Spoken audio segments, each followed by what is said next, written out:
Ha tratado de unir todas sus grandes pasiones con más de 20 años dedicado profesionalmente al transporte, siendo durante cerca de décadas jefe de operaciones de una de las mayores empresas del sector. Un buen día decidió matricularse en la UNED para estudiar la carrera de Geografía e Historia con el objetivo de presentarse en las oposiciones a profesor de Historia. Con más de 20 años dedicados a la profesión de transporte y por lo cual está en ello, ya para casi a punto de terminarlo, le queda poco tiempo, ¿vale? Incluso en el mundo literario, colaborando en diversas antologías como escritores del Alba, diversas literaturas del 2016, Microalmería Círculo Rojo 2017 y Microterror Círculo Rojo también en el 2018.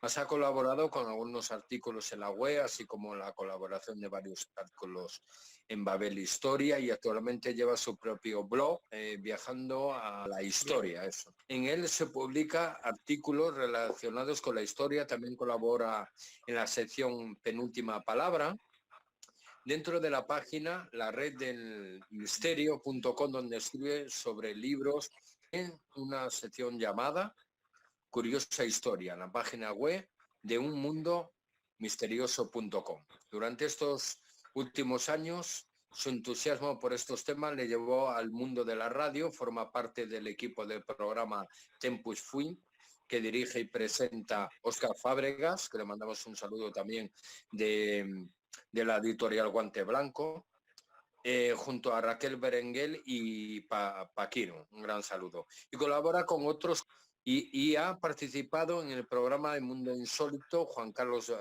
Baruque, le mandamos un saludo también, delegado de TCI España, Sociedad Nacional de Parapsicología, en la provincia de Almería. El sueño oriental de Napoleón es un sueño perseguido por el autor, que por fin ve la luz en su primer libro. Se le abre la puerta a la pirámide, y para mí es un honor y un privilegio, pues, a una maravillosa persona llamada, como yo, Jorge Barroso. ¿Qué tal? Buenas noches. Muy buenas, Jorge, tocayo. Pues nada, es un placer estar aquí en vuestro programa. No, pues para mí el placer es nuestro. Y bueno, realmente, ¿por qué el título El sueño oriental de Napoleón y no otro? Bueno, pues, a ver, te voy a explicar cómo comenzó la historia de este libro, Sí, porque sí, sí, bueno. de ahí surgió un poco el título del libro. Ajá. Hace cerca de 3 años y algo, 3 años y unos pocos meses, se puso en contacto conmigo Juan Carlos Baruque, el compañero del programa de Mundo Insólito, Sí, sí. para que participara en su programa para hablar sobre algún, claro, sabiendo que yo le tiraba mucho más al tema de la historia, pues algún enigma histórico. Yo le dije que bueno, que él me propusiera un tema y yo me lo preparaba y lo decía en el programa de radio. Ajá. Él fue el que me propuso entonces, bueno, ¿y por qué no hablamos sobre ese misterio que se cuenta de que de la noche del 12 de agosto, 13 de agosto de 1799, esa noche que pasó Napoleón dentro de la Gran Pirámide y que Ajá. algo pasó en él, como que descubrió el secreto de la inmortalidad, o bueno, lo que se ha venido contando durante los últimos años. Uh-huh. Bueno, pues yo recogí ese guante, me puse un poco a investigar. Es verdad que cuando estudias historia, en los libros, en los manuales, en la campaña de Napoleón en Egipto se pasa un poco de pasada Sí. y se suele explicar muy concretamente que, que Francia envió a Napoleón y envió un ejército a Egipto para prácticamente cortarle la vía de suministro a Inglaterra. Inglaterra unos años antes había perdido las colonias en Estados Unidos, la independencia de Estados Unidos, y su mayor aportación de materias primas era la India. Entonces, mandando un ejército a Egipto, le cortaba esa base de comunicación y de poder suministrarse y bueno. Eso es lo que te cuentan los libros de historia. Por supuesto, en esos libros no te cuentan absolutamente nada sobre esa supuesta noche. Yo ya tenía un par de biografías de Napoleón, en las cuales consulté un poco lo que te ponía sobre esa campaña. Tampoco te Uh-huh. decía nada sobre esa noche. Y bueno, básicamente yo en ese programa conté esto, un poco de esa campaña y que yo no había encontrado ninguna documentación, poca, no he encontrado ninguna documentación, pero bueno, yo había leído pocas realmente, pero no he encontrado nada sobre esa noche, más allá de lo que te cuenta Javier Sierra. Para que veas este programa tiene que saber que esa historia es tremendamente popular, sobre todo en el año 2014. En el año 2014 Javier Sierra publicó un libro que llevaba por título La pirámide inmortal. Es una novela, esto hay que dejarlo muy claro. Entonces, el premio Planeta fue después con otro libro que fue con la... Fuego, no sé qué de fuego. El fuego invisible, el fuego invisible. Fuego invisible, eso. Claro. Ese libro anterior, que era La pirámide inmortal, que fue un libro que se vendió por millones de copias, se hizo en muchísimos idiomas, se escribió en muchísimos idiomas. Ese libro fue un tremendo éxito. Hay que dejar muy claro que ese libro es una novela. En una novela te puedes dar todas las licencias que quieras. Aunque está amparado en una base real, que fue la campaña que hizo Napoleón en Egipto, Javier Sierra introduce temas, bueno, un poco relacionados con lo mágico, con lo paranormal. Aquí viene un poco el problema. Una vez que yo hice ese programa, empecé bueno, se me quedó como una especie de espinita clavada, porque no existía casi ningún libro que explicase en sí lo que es la campaña, más allá de algunos libros que ya están totalmente descatalogados, o pequeñas pinceladas que vas sacando de muchas biografías. El caso es que decidí, pues bueno, voy a hacer este libro.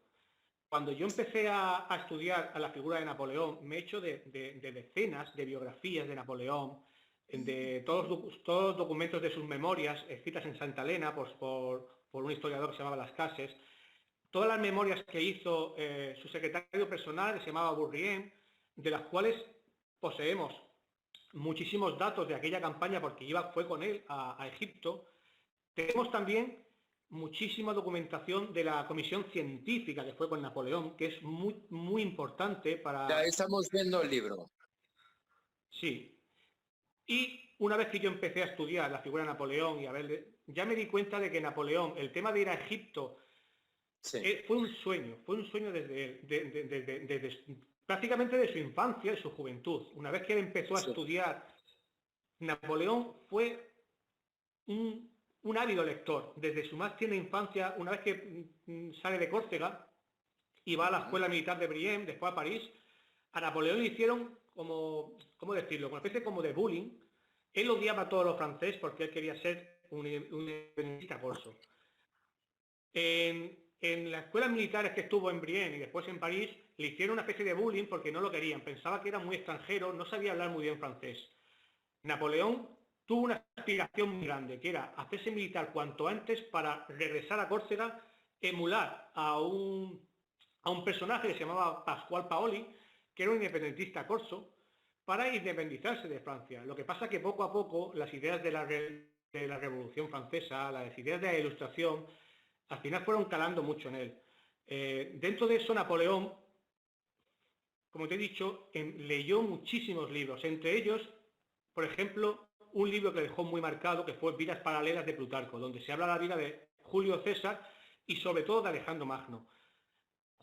Napoleón admiraba profundamente a Alejandro Magno. Después leyó la Anabasis de Arriano, que quedó también totalmente prendido. Siempre llevaría uno de esos libros, siempre lo llevó consigo. Una vez que estalló la Revolución Francesa, que Napoleón pidió varios permisos para volver a Córcega, con la intención de independizarse y hacerse corso, allí conoció un personaje fundamental en esta historia, que es un orientalista que se llamaba Volney. Este hombre había viajado a Egipto años atrás y escribió un libro sobre sus vivencias en Egipto y en Siria. Napoleón lo conoció en persona, se tiró semanas hablando con él, preguntándole por Egipto, porque Napoleón tenía claro que todas las grandes historias de la antigüedad se habían desarrollado en Oriente. Era ahí donde comenzaba todo. Por eso el libro El sueño oriental. Napoleón tuvo un sueño a partir de esas lecturas, tuvo un sueño de crear una especie de imperio oriental a la imagen y semejanza de lo que hizo Alejandro Magno. De hecho, hay constancia porque hay muchísima documentación en sus propias memorias que él lo dice. El hecho de llevarse una comisión científica explica mucho este hecho. Él quiso crear una especie de, como se hizo en Estados Unidos, una especie de Estados Unidos, pero a la manera oriental, y aunar todo lo que era las ideas de la Ilustración, la cultura y la ciencia occidental, europea, francesa, con todo aquello que provenía de Oriente, porque él quiso crear una especie de imperio, como digo, y por eso el sueño oriental. De hecho, es muy importante saber que, bueno, aquella campaña fue un tremendo fracaso en lo militar. Eso hay que decirlo, duró un año, prácticamente desde agosto que llegó a las costas de Alejandría, de 1798 hasta el 23 de agosto de 1799, un año donde abandonó todo su ejército, se fue con cerca de 200 personas, regresó a Francia, cuando ya aquel sueño se le vino abajo por muchos motivos. Una vez que él llega a Francia, da un golpe de estado, se convierte en cónsul, después se hace emperador. ¿Por qué se hace emperador Napoleón?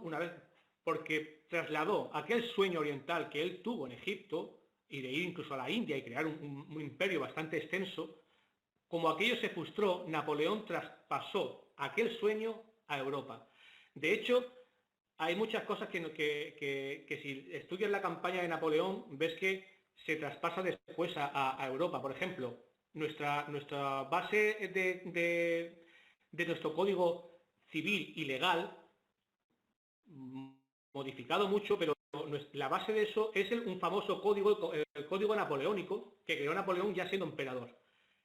Esas leyes, ese código napoleónico, fue lo que Napoleón hizo en Egipto, quiso llevar y de hecho lo plasmó en Egipto. Es el mismo. Y bueno, y vemos, por ejemplo, Napoleón, que no creía Napoleón no creía en nada no creía en Cristo, no creía en la religión prácticamente, sí creía en un Dios deísta, creador, pero que no, pues como se creía en esa época de Ilustración, de la masonería. Tengo que decir que Napoleón no era masón. Se ha dicho muchas veces, Napoleón no era masón. Su hermano sí, incluso Josefina, su mujer, también lo era, pero Napoleón nunca perteneció a una logia masónica. Pero él sí creía en una especie de Dios, pero que no interactuaba con nadie. No creía, de hecho se reía muchas veces de estos temas. Bueno, pues Napoleón era tremendamente práctico. ¿Qué hizo?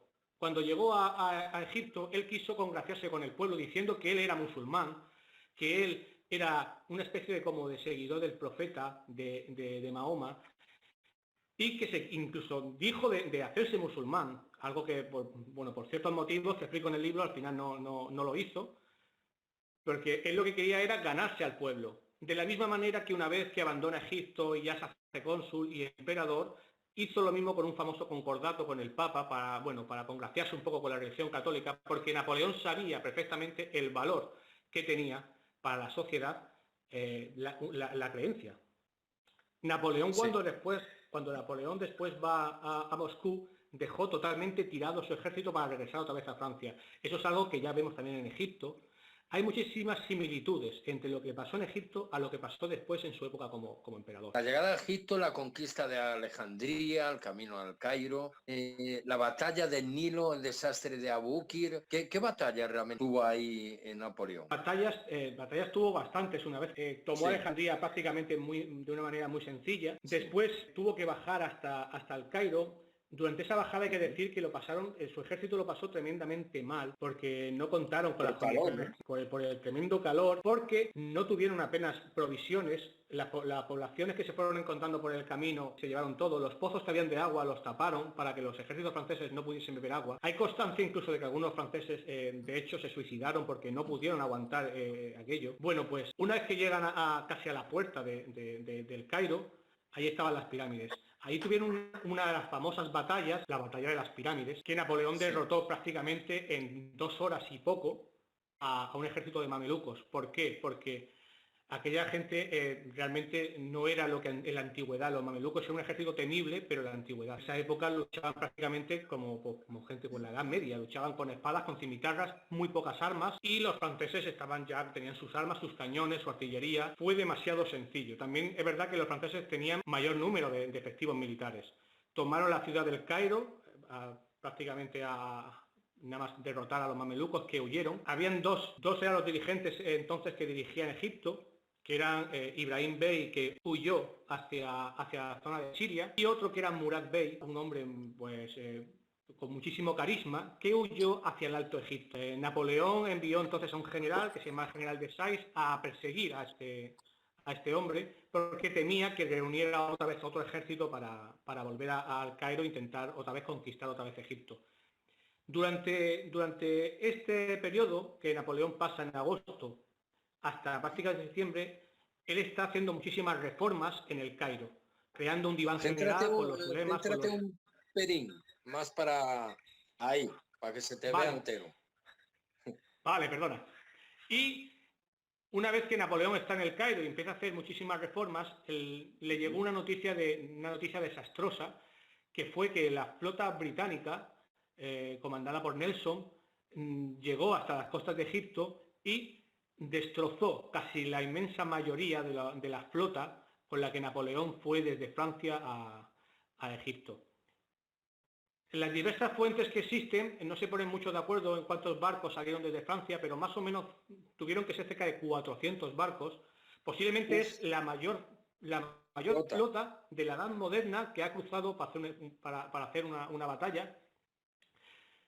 Lo que pasa es que una vez que llegaron a Alejandría, la inmensa mayoría de los buques franceses los apostó en un sitio que era la bahía de Aboukir, y allí la flota de Nelson logró destrozarla prácticamente por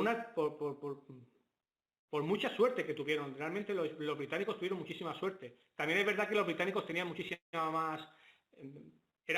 tenían más experiencia en el campo marino. De hecho, a partir de ese desastre de Aboukir, los británicos consiguieron la plena hegemonía en el Mediterráneo de su flota. La talasocracia inglesa de los barcos comenzó ahí, una vez que derrotaron a aquellos buques. Aquello supuso una cosa muy importante, que es que mientras que todo el ejército, todos los oficiales de Napoleón cayeron en un desánimo tremendo, porque ya se vieron allí sin poder salir, si les destrozan los barcos, Francia no podía enviar suministros a Egipto, pero tampoco podían salir para volver a Francia. Pero Napoleón aquello no le pareció importar. Esto está recogido también en varias biografías, que a Napoleón aquello no le importó. Es más, casi que vio la oportunidad de que, bueno, ya que no puedo salir de aquí y no puedo regresar y no puede venir nadie de Francia, pues yo puedo ser aquí el amo del calabozo. Puedo ser el amo de esto y crear mi propio imperio, que es lo que él quería. De hecho, quiso hasta conseguir para su ejército soldados de Nubia, negros, ir formando un ejército más grande para poder ir incluso hasta la India. Y de eso hay bastantes testimonios y está recogido en bastantes memorias. Nos pasamos ya de ahí, del tema al canal de Suez. ¿Qué pasó en el canal de Suez? Con el tema de la India, ya que estás... A ver, el canal de Suez es un tema muy, muy fascinante, porque... Sin llegar a desgranar el libro, ¿vale? Vamos puntualizando. Aquí no quiero contar un poco, pero a Napoleón se le dieron, desde el directorio, que era el gobierno francés, se le dio una orden muy clara: solamente Egipto y tomar el canal de Suez. El canal de Suez no existía como tal. Sí es verdad que existía una cosa que se llamaba el canal de los faraones de la antigüedad, donde existía unos típicos canales, el canal ¿cómo se llamaba? De Cleopatra, el canal de Cleopatra, que era unir el Mar Rojo con el Nilo, y del Nilo pasar al Mediterráneo. Lo que pasa es que aquello quedó totalmente en el olvido. Una vez que llegaron los musulmanes, quedó prácticamente en el olvido. Este orientalista de que he hablado antes, Volney, que estuvo allí, intentó buscar ese antiguo canal, pero no lo consiguió. Napoleón, ya una vez que ya no tenía la flota, ya viéndose en total libertad para hacer lo que él quiso, vio es una empresa personal y llegó hasta Suez para intentar localizar ese canal y poder abrir el canal que iba desde el Mar Rojo hasta el propio Mediterráneo. Realmente no lo consiguió, aunque sí encontró el antiguo canal ese y mandó a uno de sus oficiales, a un ingeniero, que localizase esto para que con el tiempo se pudiese abrir el canal. Abrir el canal ese era importantísimo porque porque para poder ir a la India tenías que atravesar toda Francia, o sea, perdón, toda África, hasta poder llegar a la India.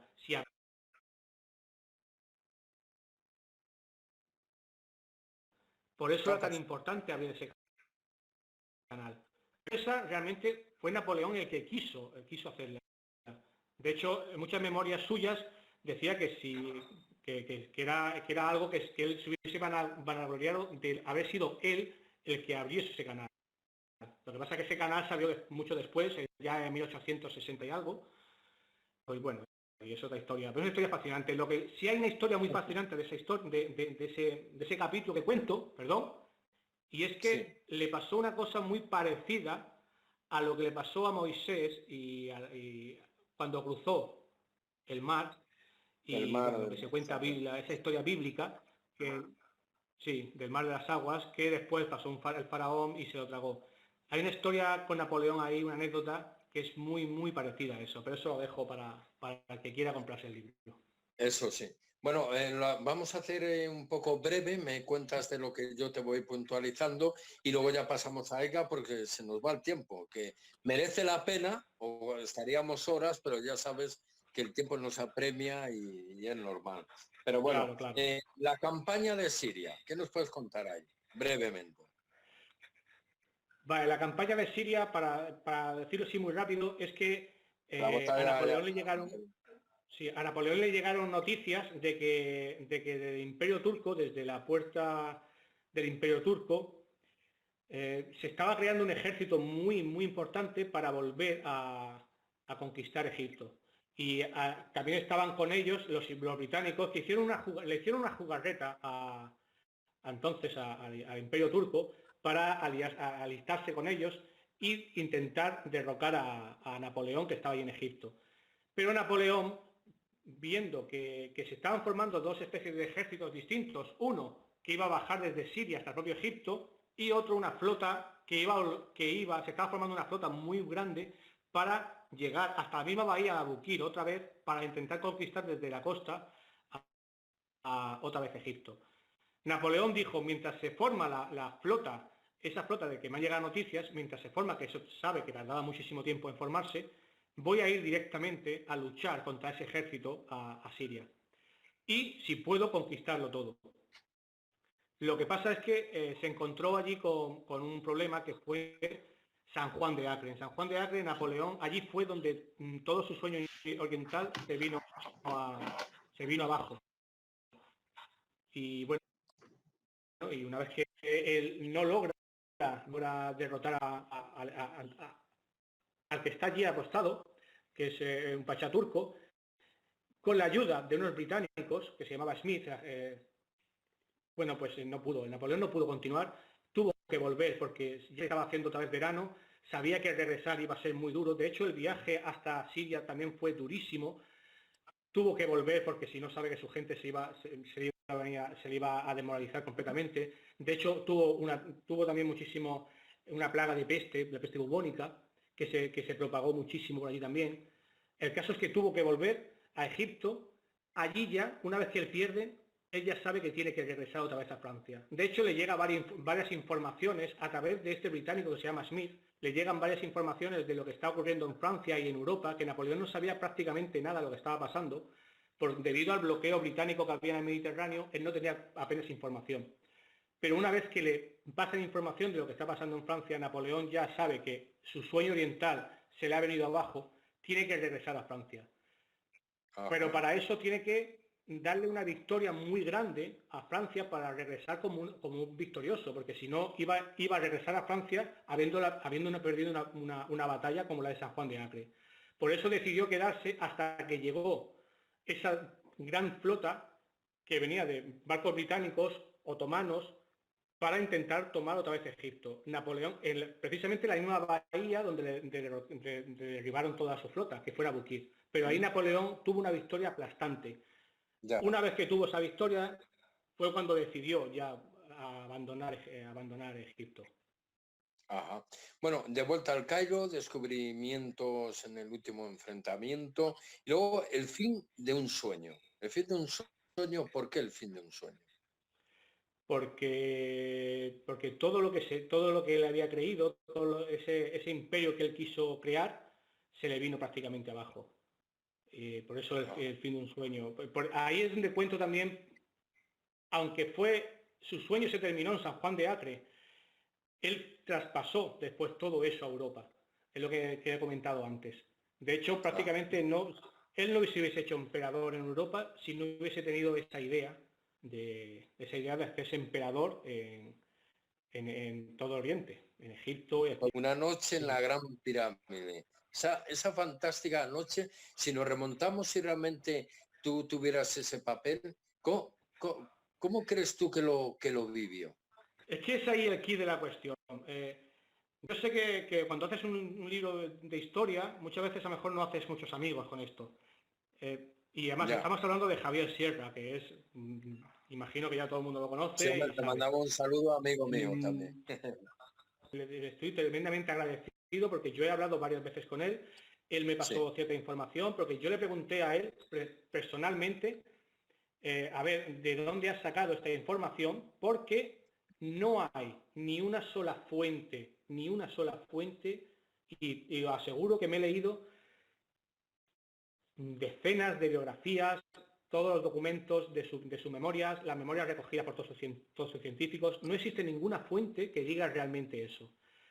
Además, para aclarar una cosa muy importante de aquella campaña, que mucha gente cree, por ejemplo, que Napoleón fue a Egipto ya teniendo un pensamiento mágico sobre lo que significaban las pirámides. Hay un hecho anecdótico que está recogido en decenas de sus biografías, y esto es un hecho real, verídico, que es que cuando derrota a los mamelucos en la batalla de las pirámides y entra en el Cairo, Napoleón les deja a sus oficiales y a la comisión científica, bueno, pues ir de excursión hacia las pirámides. Les dice que hagan una carrera a ver quién llegaba antes a la Gran Pirámide. Y bueno, de hecho, el primero que subió fue un matemático, se llamaba Mongué, que era el más viejo de la expedición, fue el primero que llegó. Mientras, Napoleón se quedó abajo y pensando, calculando, porque Napoleón era un excelente matemático, pero muy buen matemático, fue calculando. De hecho, cuando Mongué bajó de las pirámides y se encontró con Napoleón, ambos hablaron sobre la posibilidad de coger piedra por piedra de las 3 grandes pirámides y llevárselas a Francia para hacer un muro al estilo Trump. ¿Qué pasa? Que alguien que tiene un pensamiento mágico sobre las pirámides no piensa en llevarse las piedras. Claro. Para mí esto choca mucho. Sí, de hecho, bueno, y cuando tú estudias la figura de Napoleón y sabes que fue un genio militar, pero sobre todo fue un genio de la propaganda.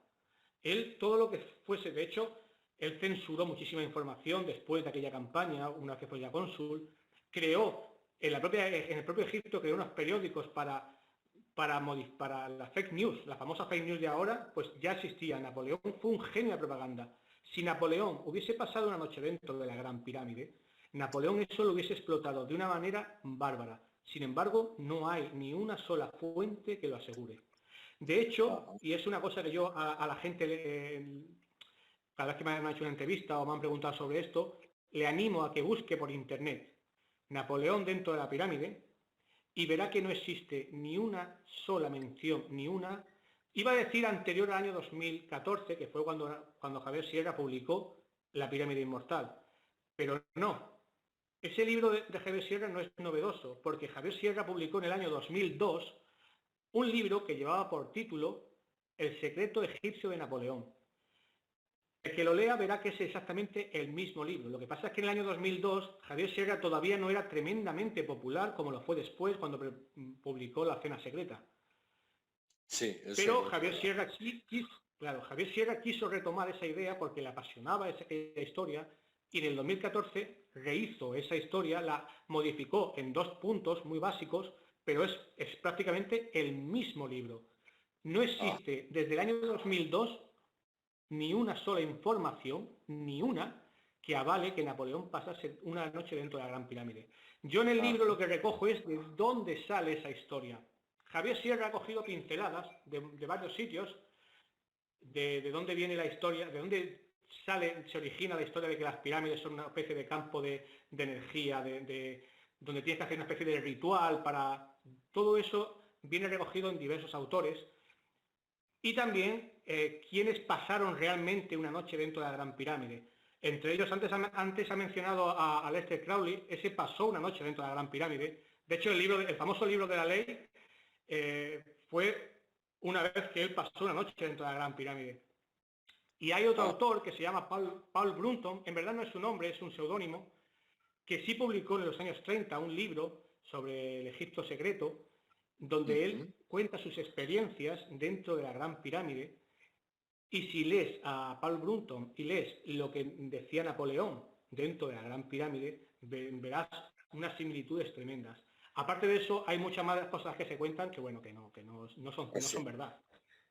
Pero bueno, Jorge, ahí lo dejo. Hay muchas cosas que hablar de eso. Jorge Barroso, antes de empezar con Edward, que te va a preguntar y si quiere Mapi algo también, saludamos también ahora dentro de 10 o 12 minutos, pues tenemos a Henry Val con el famoso libro y tan bueno, Unas 100 palabras. ¿Qué tal? Hola, ¿qué tal? Buenas noches. Muy buena. Céntrate un poco que no se te ve bien. Ahí está. Ahora. Vale, enseguida estamos contigo, ¿vale? Muy bien, gracias. Poner en silencio lo que no tal. Y bueno, Edward, te dejo. Se ha vinculado la figura de Napoleón a la masonería. Yo tengo aquí un libro muy interesante de Ricardo de la Cierva, que se llama Misterios de la Historia, y tiene su primer capítulo acerca de la masonería. No se centra en el aspecto simbólico o iniciático, sino se centra en los aspectos históricos que entremezclan la masonería con la política. Es curioso porque ahí nos dice que Napoleón probablemente fue masón, como con seguridad lo fue su familia en pleno. Sí, sí. También hay que decir que hay mucha leyenda en torno hay tanto leyenda negra como leyenda rosa en torno a la masonería, en el sentido de que ahí es donde además percibimos los límites de lo que es la historia, que vienen sujetos a la tradición oral. Eso no se puede recoger históricamente, pero no significa que no esté. Sí que entra en el terreno, desde un paradigma histórico, entra dentro de la ficción o de la especulación. Sí. Un interés por todo lo oriental.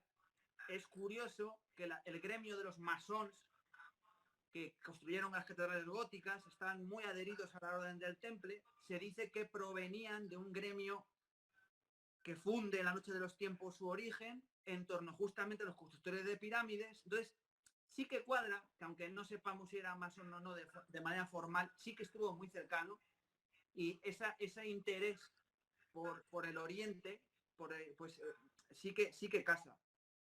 También es verdad que hay cuadros de Napoleón en los que sale con la famosa mano izquierda en la chaqueta, bastantes, que es el símbolo secreto de que se pertenece a la masonería.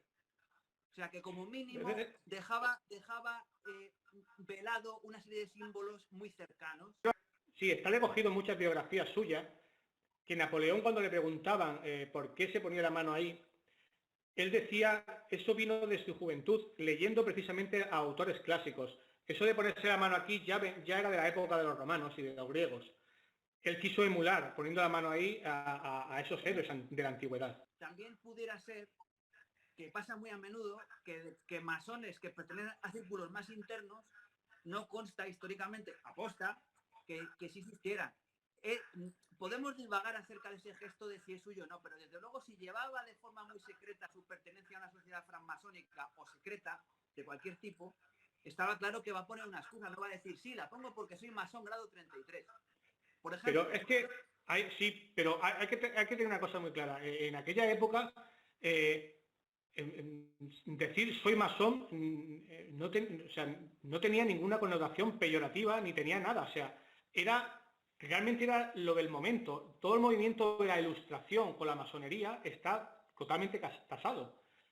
Su hermano José era un gran maestro masón. Incluso su mujer Josefina creó una logia masónica femenina. No se veía, en aquella época no se veía nada mal. Napoleón lo que pasa es que no quiso, no hay constancia porque no hay ningún texto, lo que has dicho, no hay ningún texto. Mientras no haya ningún texto, yo no puedo asegurar, todo lo demás es especulación. como no hay ningún texto que recoja que él estuvo apuntado en alguna logia, hasta ahí no. Es cierto que Napoleón, pues te digo que Napoleón fue un genio de la propaganda.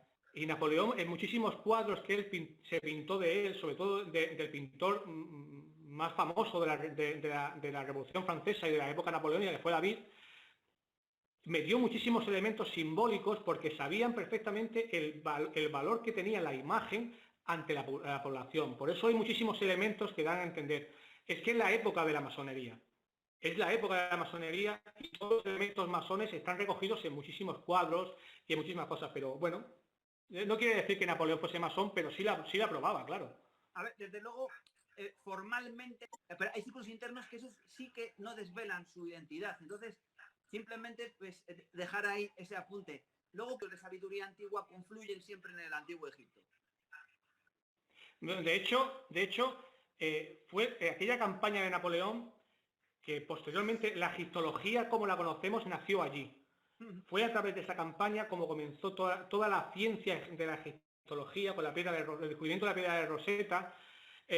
Un artista que se llamaba Denon, que él pintó muchísimos templos de Luxor, de Tebas, que una vez que llegaron a Francia formaron una cosa que se llama la descripción de Egipto, unos 8 o 9 tomos impresionantes sobre todo lo que se había encontrado en Egipto. Ese es el nacimiento de la egiptología como tal.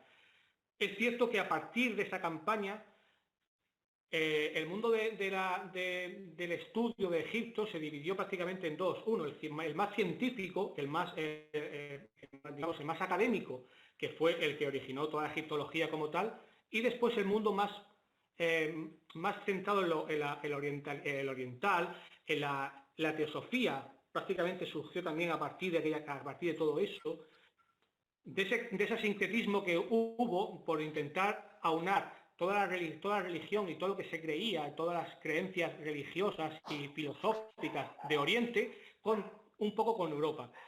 De hecho, la teosofía nació por eso. Por eso para mí es tan importante aquella campaña. De hecho, no sé, me imagino que sí, que conoceréis a un personaje fundamental en el mundo del misterio y de la antigüedad, que es un jesuita alemán que se llamaba Athanasius Kirchner. Bueno, este hombre escribió, no sé, en el siglo XVII, escribió muchos textos intentando transcribir lo que significaban los jeroglíficos. A día de hoy se sabe que Athanasius Kirchner no dio ni una, no descifró ni un solo jeroglífico, se lo inventó.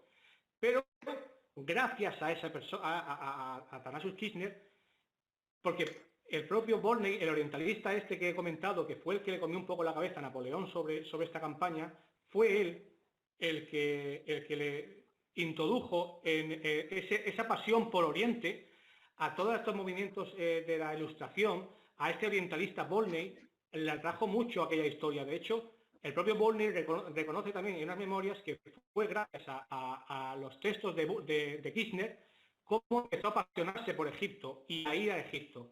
O sea que está un poco todo relacionado. Si no se hubiesen leído a este autor, a este jesuita alemán, que aunque se inventó prácticamente todos los textos egipcios, se lo inventó, pero fue gracias a él por donde vino toda esa pasión que había en la Ilustración por Egipto. ¿Y por qué también por Egipto? Porque la Revolución Francesa tuvo una cosa muy clara, que era acabar con el cristianismo. Y para eso tuvo que sustituir de una manera furiosa todo el concepto cristiano.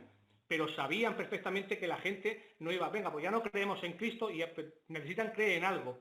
Por eso intentaron traerse, había una especie de movimiento muy grande en el cual se creía que Egipto era realmente el origen de toda la civilización. Antes de eso se creía que era Grecia y Roma, que lo otro, Egipto, por ejemplo, pertenecía prácticamente a la misma cultura. No se tenía tampoco tanto conocimiento. No se hubiese ilusionado con ese libro de Kirchner y si hubiese ido a Egipto gracias a él, Napoleón posiblemente no hubiese creado en él ese sueño de ir a Egipto y posiblemente no hubiese pasado todo lo que pasó después. Por eso también es tan importante. Vale, Jorge, Mapi. Hola, buenas noches, Jorge. Una pequeña pregunta, volviendo al tema de la masonería, que me resulta bastante curioso. Bajo tu punto de vista, ya que no hay nada escrito acerca de Napoleón y su pertenencia a la logia, preguntarte si consideras que esto era debido a que él no compartía personalmente sus creencias o a que su personalidad no encajaba digamos, con el estereotipo o las expectativas de la logia. Es que el problema es que en esa época había muchas logias distintas, pero es que él no quiso, ya en una de sus memorias, él no quiso pertenecer a ninguna en concreto, porque Napoleón era muy pragmático. Sabe que si iba con una logia, el resto lo iba un poco a denostar. Y él tenía una ambición que era ser de todos. Entonces no quiso nunca pertenecer a una logia en concreto, porque eso lo que haría sería, si me entiendes, de subir un poco. Sí, claro, claro. Napoleón ya una vez que va a Egipto, él tenía claro que iba a ser alguien muy importante, y una vez que regresa de Egipto a Francia, va con la idea de dar un golpe de Estado, de hacerse el dueño y señor de Francia y posteriormente el dueño y señor de Europa. Él no quiso enfrentarse entre distintas logias, por eso lo mejor para eso es evitarlo. Pues yo no pertenezco a ninguna y a la vez pertenezco a todas. No sé si me explico. Sí. Y no se quiso mojar tampoco nunca con respecto a ninguna, precisamente por eso. Era una persona tremendamente inteligente para ese aspecto. No voy a soltar nada de una con respecto a otra porque entonces me va a crear un problema. Y él quería traer a todo el mundo con él. Edgar, pero algo breve porque tenemos que pasar ya. O sea, el pozo común anterior a esa Pangea de conocimiento anterior a todas las diferentes religiones. Ajá. Ya. Vale, Edgar. Bueno, simplemente hacer el matiz entre la diferencia entre tradición unánime y sincretismo, que no son lo mismo. Sincretismo es una mezcla de varias religiones, busca como hacer una pluralidad, un cierto politeísmo. La francmasonería, al igual que la logia inglesa o la alemana, lo único que comparten es que intentan ahondar en el concepto de tradición unánime. Esto es el pozo, la Pangea, de donde proceden todas las religiones que luego se ramifican en los diferentes contextos y idiosincrasias de las diferentes culturas. Es un matiz importante porque ahora se confunde mucho con estos conceptos de nueva era y tal, hay mucha tendencia sincrética que ya termina por ser un popurrí y sin embargo estas sociedades lo que buscan es ahondar en esa tradición unánime, en lo que Adolf Huxley llamó filosofía perenne, en uno de los nombres que se le ha llegado a poner. Era simplemente ese matiz que considero que es importante. No, sí, tienes razón. Cuando yo me he referido, por ejemplo, a algo sincrético, me refiero a lo que Napoleón quiso hacer en Oriente, en crear... hay un término en historiografía, cuando él quiso emular a Alejandro Magno. Alejandro Magno se llevó entonces a sus científicos, que eran los filósofos griegos. Alejandro Magno tuvo una idea que era hacer una cosa que en historiografía de la época clásica se llama la koiné. Koiné es aunar, hacer un sincretismo entre lo oriental y la filosofía griega. Napoleón quiso hacer exactamente lo mismo, por eso se llevó a la comisión científica, hacer una cosa entre el pensamiento, incluso llegó a decir que, ¿por qué no?, que el Dios que anude todo eso sea el propio Alá, pero también con conceptos y cosas de la Ilustración francesa. Por eso me refiero a sincretismo, es porque él quiso hacer una cosa igual que Alejandro Magno. Sí, es verdad que no es lo mismo. Una fusión, ¿no? Fusionar.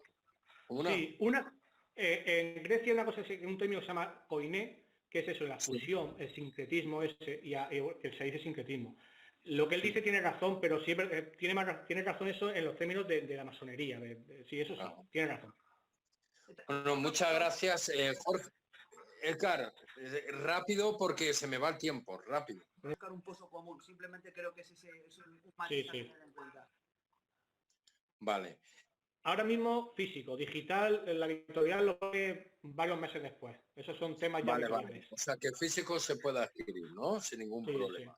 Sin ningún problema. A problema. través de Guante Blanco, que mandamos un saludo grandísimo a Óscar Fábregas, su señora. Sí, porque Óscar ha hecho un tremendo trabajazo. Desde aquí le doy la más sincera enhorabuena porque se ha pegado un trabajazo con el libro brutal.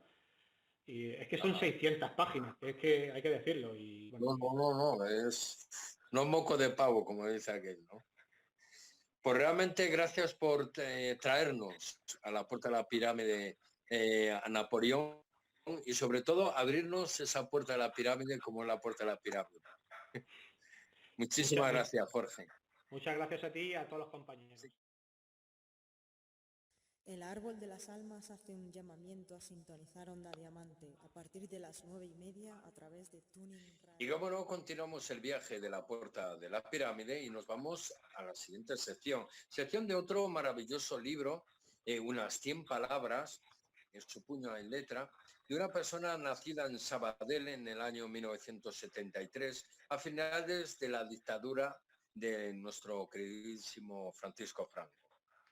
Desde muy pequeño tuvo afición por el arte y el dibujo. Tuvo el título de técnico superior en desarrollo y ejecución de proyectos de construcción. De pequeño vivió rodeado de magia. Su padre trabajaba en una entidad bancaria, pero los fines de semana se ofrecía como vidente en unas reuniones que se realizaban para dar el apoyo a la gente de la calle gratuitamente.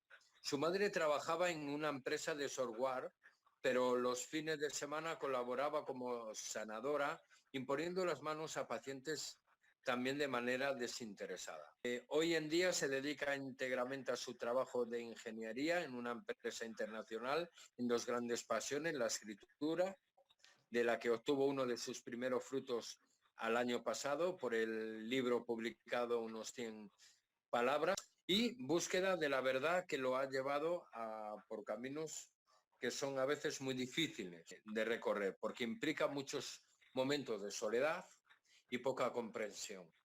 Se puede decir a esta persona como una persona de entrega infinita a sus compromisos.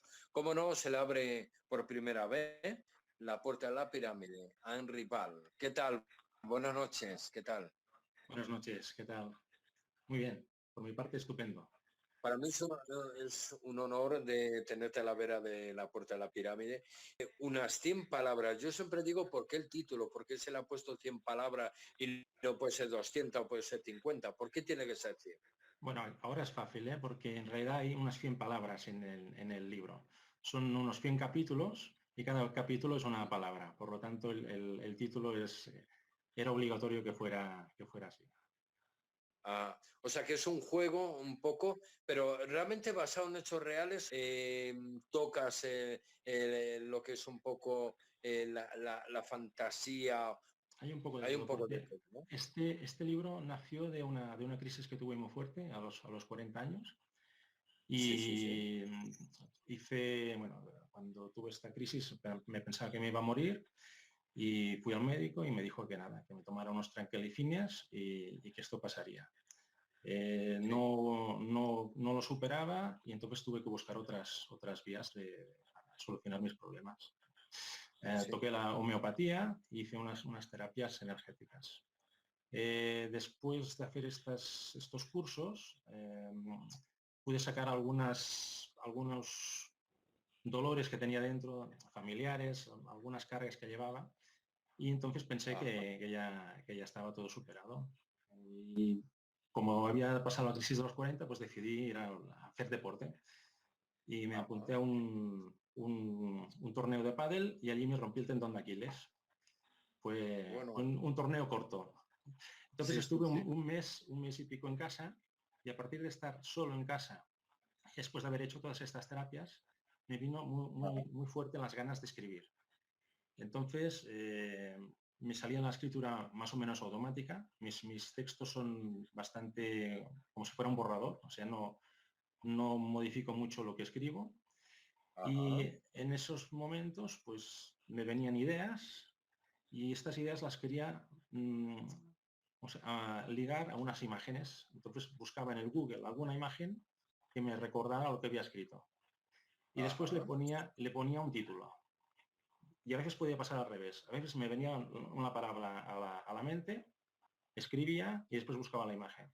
O un día encontraba una imagen y venían los otros dos. O sea, al final la escritura mía era muy dinámica. No sabía nunca qué es lo que iba a escribir. Era como automática, ¿no? Eso es lo que estuvieras comunicando con alguien o con algo y tú escribías, ¿no? Sí, lo que pasa es que no se me ponían los ojos en blanco ni... Podría ser a lo mejor la inspiración, ¿no? A lo mejor la inspiración es eso, ¿no? Que hay una conexión y te baja la información. Pero bueno... La información. Sí. Vale. Entonces el libro realmente va plasmado ahí, experiencias y cosas que tú sin pensar plasmabas en un folio y demás. Realmente era un poco futurístico. Había muchas historias son mitológicas, muchas también son futuristas y muchas son de sentimientos.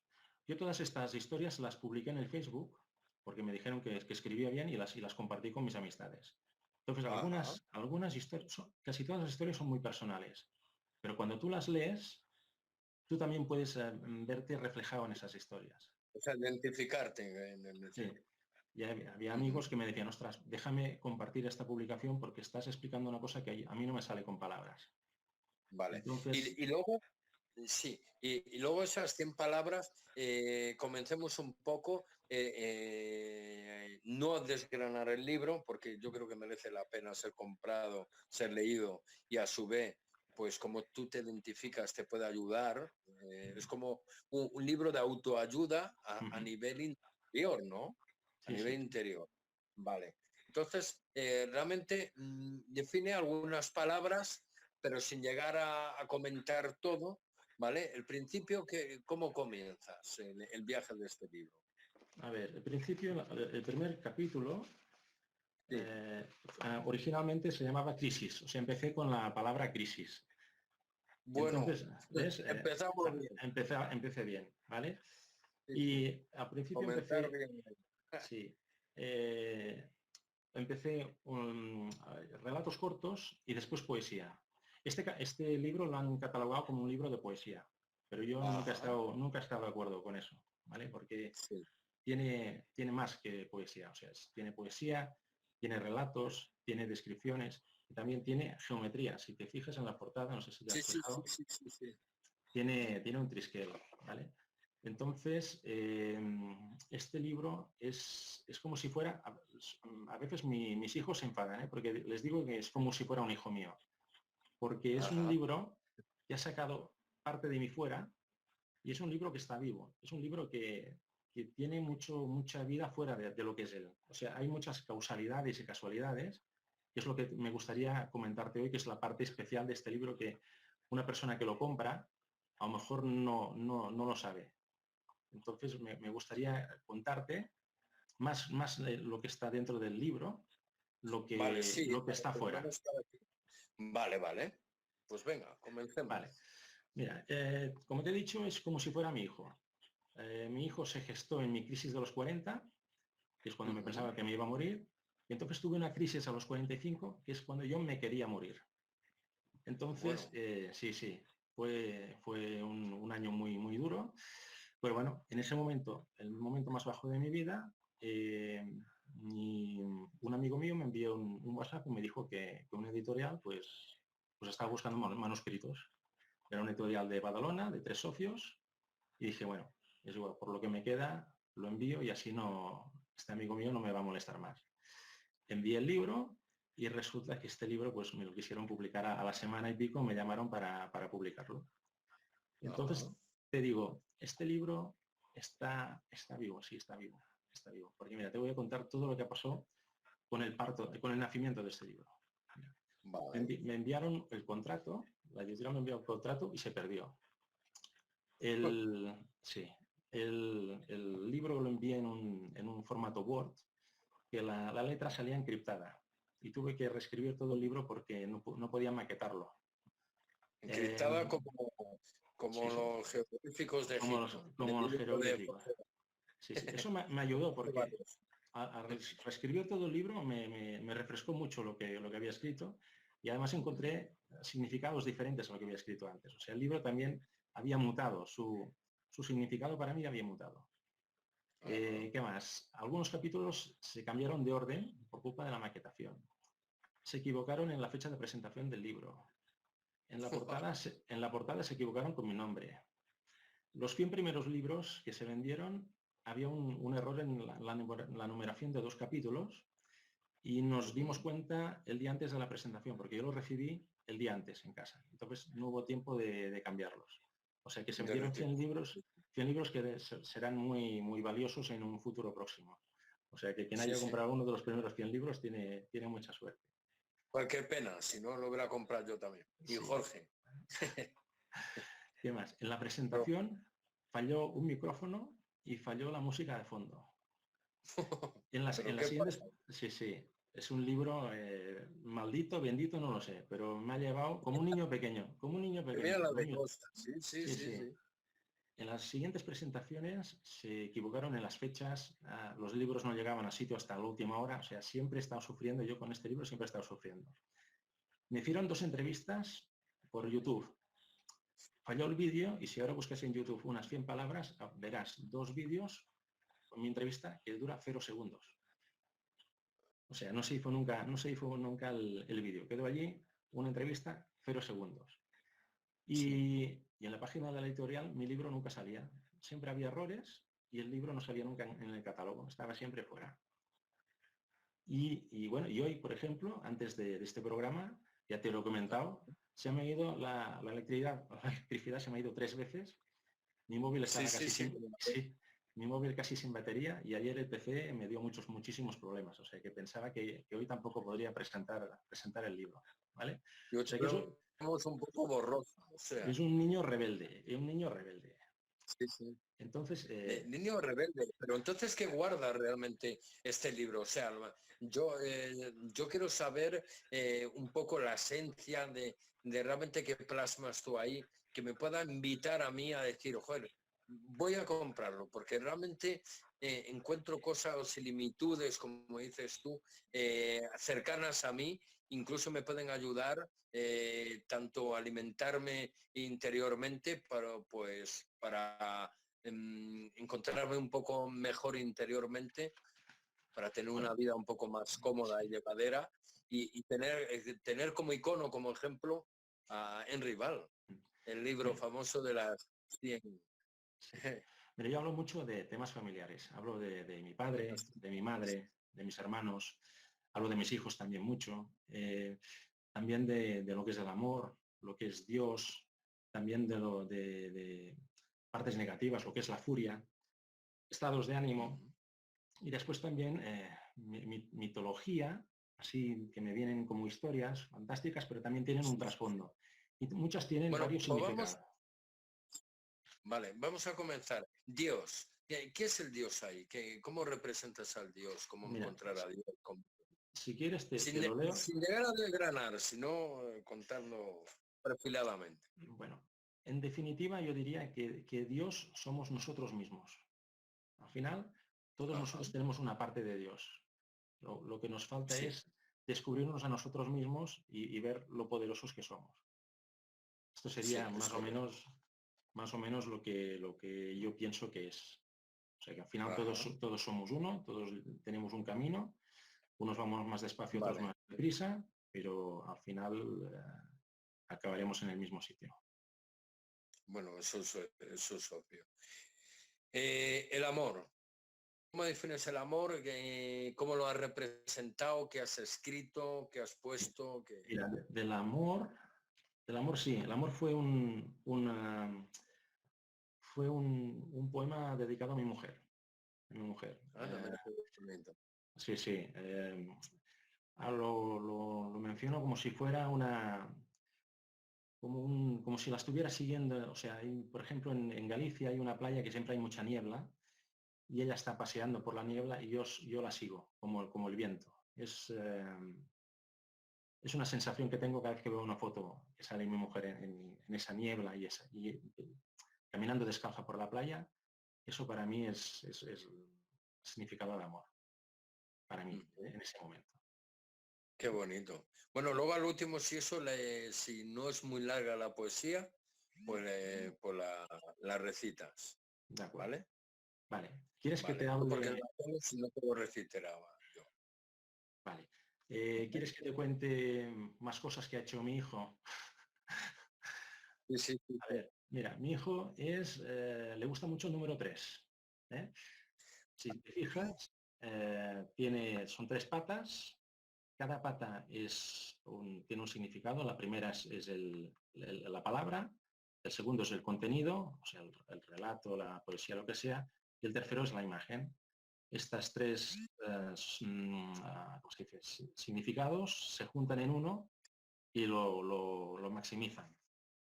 Sí. Después, la editorial... Tú me estás diciendo. Sí, la editorial que quiso publicar mi libro son 3 socios. Y en la presentación del libro se presentaron 33 personas y se vendieron 33 libros, pero ninguna persona compró un libro. O sea, uno compró 3, uno no compró ninguno, pero al final había 33 personas y se vendieron 33 libros. ¿Qué más? Si vas en el Google y buscas Wattpad, es una plataforma donde puedes colgar libros o historias cortas y que la gente te lea, y es así como gratuito. Si buscas las 100 palabras, verás que sale el capítulo 33 que se llama Ideas. ¿Qué más con el número 3? Me han hecho un book trailer que dura 3 minutos 33 segundos. ¿Qué más te puedo contar del número 33? Mira, fui a hacer una presentación a una tienda de cómics, que eso fue una cosa que me chocó mucho, que en una tienda de cómics quisieran hacer la presentación de este libro, porque yo solo se lo quería vender a mi amigo Ernest, que es el propietario de la tienda. Pero él me dijo, no, yo te hago aquí una presentación, que presentamos otros libros de otros temas y no pasa nada. Entonces le enseñé el triskel, le enseñé la portada y dijo, ostras, qué casualidad. Y se sacó del bolsillo un triskel que tiene de madera y dice que siempre lleva consigo. Y, ostras, qué coincidencia, ¿no? Qué casualidad. Pero fue más allá, porque Ernest hizo una foto, él leyendo un capítulo del libro, hizo la foto del capítulo 33 también. O sea, en internet también está la foto 33. ¿Qué más? Cuando le conté todo esto del número 33, me dijo, mira, qué casualidad. Tu libro vale 14 euros, pero nosotros le hacemos un 5% de descuento. Entonces vale 13,30. Y yo después mirando digo, hostia, 13,30, mira, es el 33 y después hay 2 palitos y un 0. Y esto es el 101, que el 101 es unas palabras. ¿Vale? ¿Qué más te voy a decir del número 3? Mira, que yo tengo 3 ojos. Tengo aquí una peca en medio del... Sí, el ojo... Sí. O sea que ahí también tengo la peca. Y bueno, yo ya habéis estado hablando del grado 33 de los masones hace un momento. Sí, sí. O sea que el 33 ha entrado a vuestro programa también. ¿Vale? Esto por el tema del número 3. Te voy a contar también otras causalidades. Si os aburrís, me paráis. Y si no, pues ya yo sigo. Tú prosigue, tú tranquilo. Mira, en San Jordi del 2015... Mira, mi santo, el día 23. Mira, de aquí dos... Jueves. Pues compré un libro. Jorge Barroso. Sí. Compré un libro que no era el libro que quería comprar, pero lo encontré y tenía muchas similitudes con el mío, ¿vale? Es Pactos y señales de JJ Benítez. Creo que también te lo... muy bueno. En la contraportada habla del 101.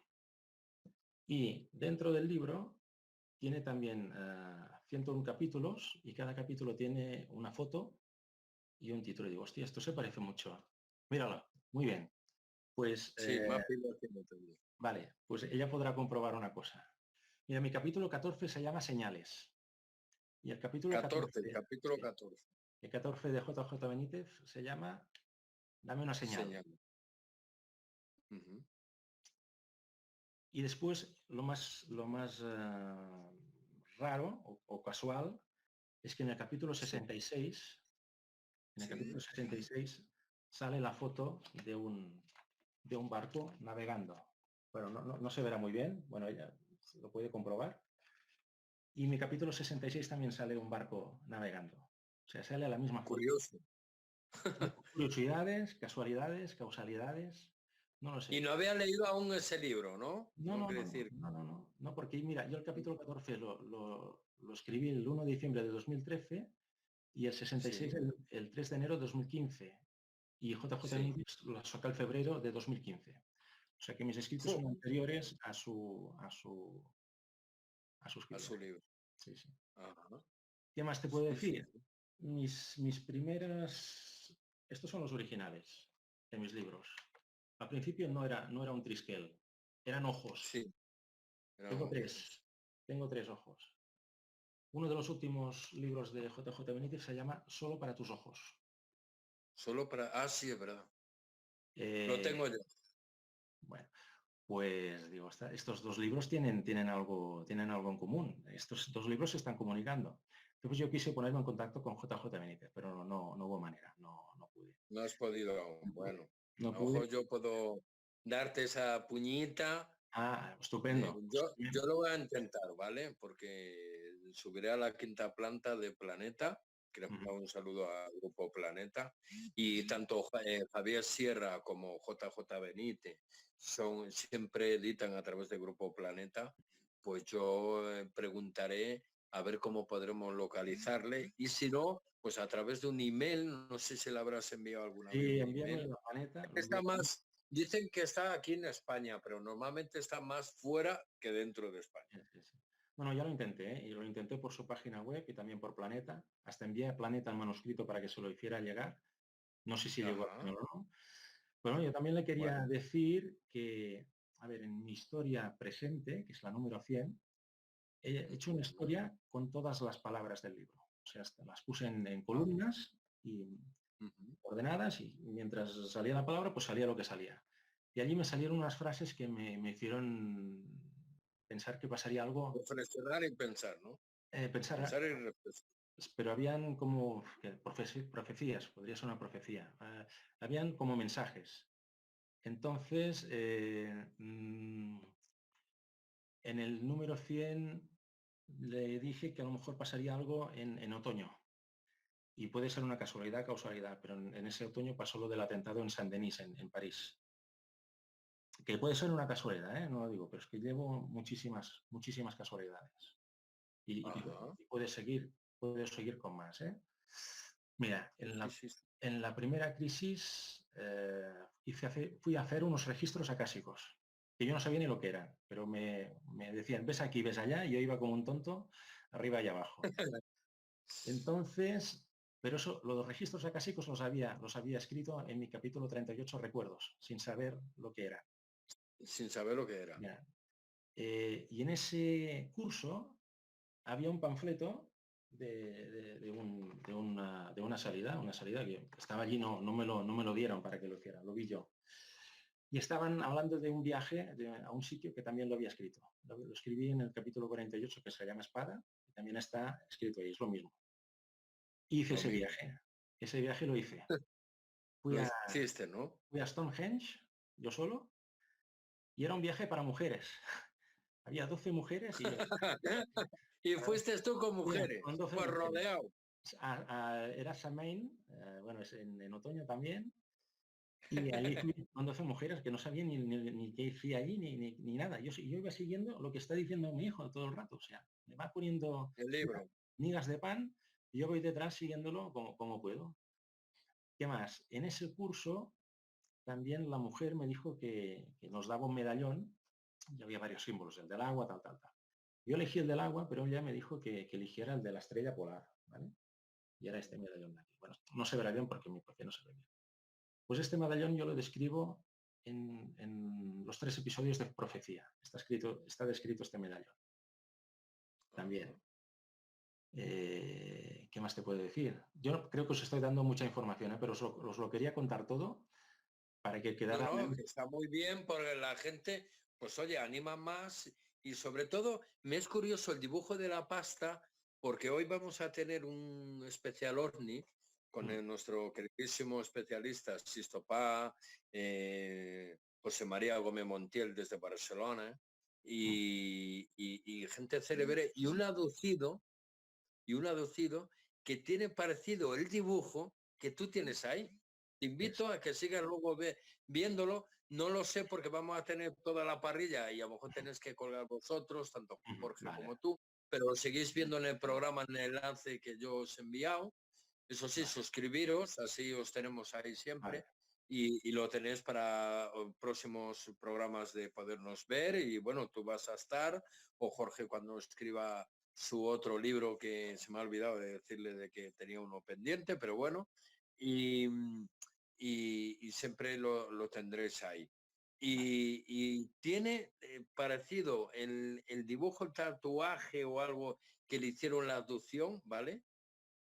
Igual que el dibujo de la pasta, es curioso. Pues Me ha llamado la atención. Igual que la moneda de una nueva criptomoneda que quiere sacar China, que son 6 o 7 dibujos, parecido el dibujo es ese.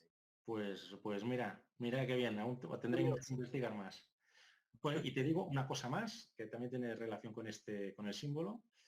Sí. La idea del triskel fue mía y se la dije que la hiciera un amigo mío que es ilustrador. Le dije, bueno, hazme un triskel y ponme unos símbolos en las patas que significa el significado de cada cosa, la información, ¿vale? Y él eligió unas runas, ¿vale? Unas runas vikingas, que yo no sabía ni qué eran, ¿vale? Pues mira, hoy vamos a tener a Fernando Ailagas hablando de la magia céltica de las runas. Pues, sí. Pues fui, en esta segunda crisis, mi padre me envió a otro sitio. Qué curioso. Sí, ¿verdad? Qué casualidad, ¿no? Qué casualidad. Casualidades. Pues mi padre me dijo, vete aquí a ver si te arreglan, ¿vale? Esta segunda crisis. Y fui, me hicieron lo del péndulo hebreo, que no sabía tampoco lo que era. Y después la mujer me sacó el saco con las runas que yo tenía que había usado el ilustrador en el símbolo. Me tiraron las runas.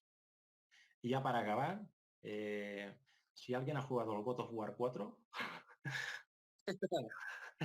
el God of War tiene una espiral en medio cuerpo y trata de la mitología vikinga, y ahí también salen las runas. O sea, salen las runas y mi símbolo en el... Mira qué curioso, Coy, el tema que he tocado, todo lo que estás hablando, hemos tocado todos los temas, es que es curioso. Y tan curioso que no se ha ido Jorge Barroso, tengo a Mapi, y Jorge Barroso a lo mejor tiene alguna pregunta que mencionarte o algo, si quieres hacer la mención o algo, hacerle alguna pregunta, Jorge. Y eso sí, tú, Jorge, también has viajado tanto por el tema de Napoleón. No, yo soy de biblioteca, yo soy rata de biblioteca. Aunque, viaje de bibliotecaria, ¿no? Sí, yo soy rata de biblioteca. Lo que pasa es que sí tenía pensado hacer un viaje a Tolón, al sur de Francia, que es donde Napoleón hizo una batalla donde empezó a ser famoso y desde donde salió la expedición a Egipto en el puerto de Tolón, y ir a Malta también, y por supuesto ir a Egipto también. Sí, curioso. Bueno, ¿le quieres hacer alguna mención o algo sobre unas 100 palabras, de que prácticamente todo lo que ha escrito se ha movido, la ha ido a llevar a un lado, a otro, también su mala experiencia de haber querido morirse, de quererse morir y todo eso, pero la ha llevado a crecer y a hacer un maravilloso libro? Sí, no tengo mucho que preguntar.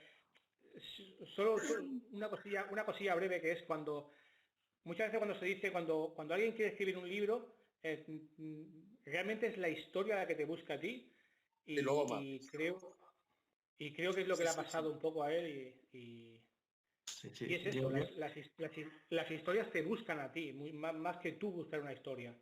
Sí. Yo solo tengo que seguir el camino, lo tengo súper fácil. No, pero es que tiene 2 libros, ha hecho este y para la semana que viene le vamos a tener con otro libro, ¿eh? No te lo pierdas, Jorge. Qué bueno. Me voy a hacer cansino.